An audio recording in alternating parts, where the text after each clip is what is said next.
2024 ఎలక్షన్ల తర్వాత ఆంధ్రప్రదేశ్ రాష్ట్ర రాజకీయాల్లో ఒక పార్టీ ఉండదు. అయ్య బాబోయ్ నిజమే నమ్మబుద్ధి కావట్లేదురా. ఏ పార్టీ అది? ఏ పార్టీ అది? చెప్పవా, చెప్పమంటా కదా. ఏ పార్టీ అది? తెలియదు. ఇవాళ కావ్యమారం జాతకంలో మంచి యోగం ఉంది కాబట్టి మహాప్రసాదం వీడప్పుడే బీబీసీ రేంజ్ లో ఎంచుకుంటున్నాడు. ఇప్పుడు ఆమె మీద అప్పరాండ్ అయింది.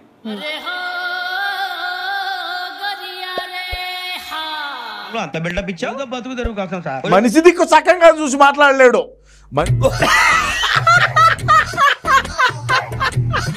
ఎటుంటే ఇటు చూసి మాట్లాడలేడు, ఇటు చూసి మాట్లాడతాడు.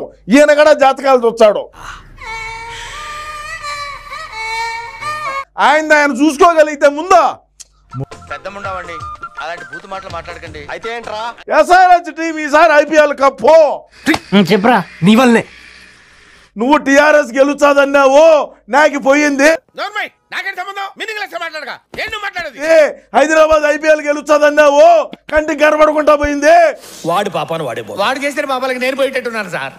మా అన్న గెలుచాడు అంటున్నావు, నాకు మా వాడు పోతాడు.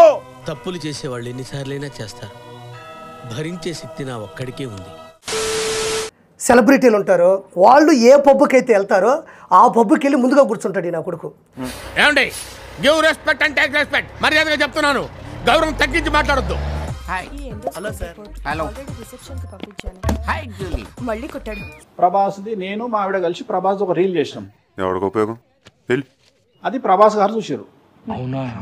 అబ్బా. చూసి ఏమన్నారు, ఎవడ్రా నువ్వు దారి తప్ప నేను పిల్ల ఉన్నావు. నాకంటే వేణుస్వామి స్టైల్ గా ఉన్నాడు అన్నాడు. అందానికి ఆ ఫేస్ కార్డుకు మనం ఇచ్చే వాల్యూ ఎంత అండి అది? సో సెలబ్రిటీ స్టేటస్ పెరుగుతున్నా కొద్ది ఇటువంటి డ్యామేజ్ చేయడం ఇవన్నీ సహజమే. That is my brand. Comedian రా. ఇప్పుడు మీకు పేరు మార్చారంటే కదా, వేలుస్వామి ఎప్పుడు అవుతారు? అయితే ఇప్పుడు దీనికి ఒక రీజన్.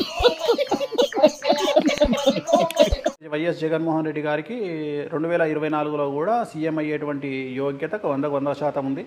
సర్వనాశనం చేసావు దరిద్ర పెదవా. చేతులు అయిపోయి